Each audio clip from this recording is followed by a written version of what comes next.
এই কালাবাবু এরে নিয়ে আইছি 5,50,000 টাকা আমি বলছি দাম। আগে বেশি বলছি, আর নেই বাজার খুব কম, এই জন্যই 5,50,000 টাকা দাম।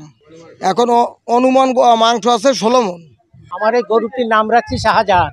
5 লক্ষ টাকা গাভীর, নিজের গৃহ, আমার নিজের ঘরের বাচ্চাই। এখানে গরু অনেক গরু উঠছে, এখনো গরু তো মনে হয় বিক্রি হয় না। দেখতেছি গরুর দাম অনেক বেশি গত বছরের চেয়ে। গত বছরও আমি গরু কিনেছি, কিন্তু এবছর গরুর দাম মনে হয় বেশি আমার কাছে। গরুর দাম একটু বাড়তি আছে, ইনশাল্লাহ আজকে হয়তো দিন গেলে আর গরুর দাম আর কমতে পারে।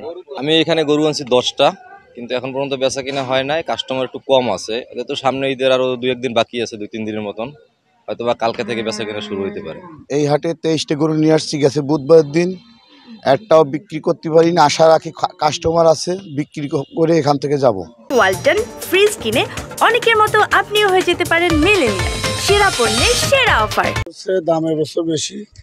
আমি গরু 65টা আনছি, 2টো গরু বেশি। বেচা কেনা খদ্দের আসতেছে, বেচা কেনা চলতেছে। বেচা কেনা সামনে হবে আরো বেশি, কেবল শুরু তো, বেচা কেনা আরো সামনে বেশি হবে।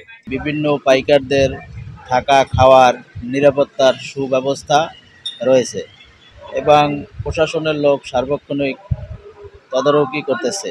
এখানে কোনো টাকা পয়সা, জাল নোট মেশিন দিয়ে চেক করা হয়। পর্যাপ্ত নিরাপত্তার ব্যবস্থা আছে। এখানে প্রায় ঝালকাঠি জেলার সবচেয়ে বড় হাট। এখানে বাগেরহাট, চিতালমারি, খুলনা থেকে শত শত ব্যাপারীরা এখানে নিরাপত্তা সহকারে আসছে এবং আমাদের এই ঈদুল আজহার সকল মানুষদের, জনগণদের নিরাপত্তা দেওয়ার দায়িত্ব আমাদের। আমরা সর্বদা প্রস্তুত আছি।